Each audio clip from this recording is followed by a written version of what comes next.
One thing that we notice a lot is when these recordings come out of the studio, yeah, everybody wants a lot of impact, they want a lot of bottom, but a lot of what they give us is really kind of mud, and it's stuff that we really don't need, and it's stuff that really isn't important. Some of it's not very clear, it's not very defined, and a lot of what makes you think bass is loud is really the high frequency of the bass. It's the transient of the bass. It's the pluck of the string or the snap of the kick drum. That's part of what your mind identifies as loud. The other part, of course, is the low frequency parts of it that have no definition. So a lot of what we try to do is we actually sometimes take away bottom in order to expose that transient, to make it snap out at you more, make it punch at you more.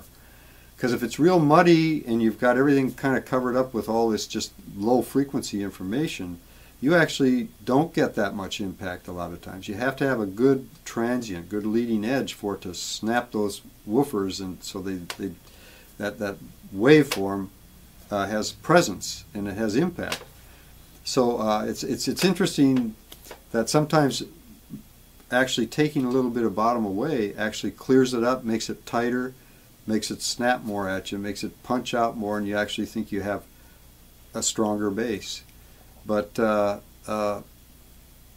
it's sometimes difficult because we're trying to also make these things sound good on smaller speakers, on boom boxes, and you can't have too much bottom on boom boxes.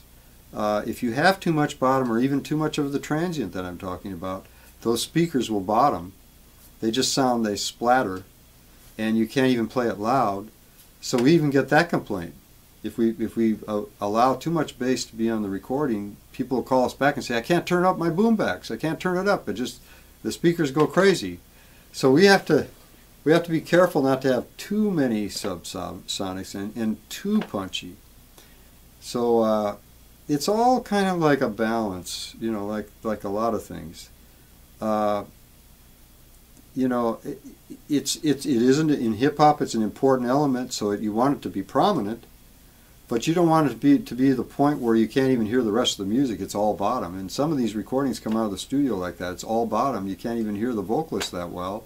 It's all covered up. It's not clear. They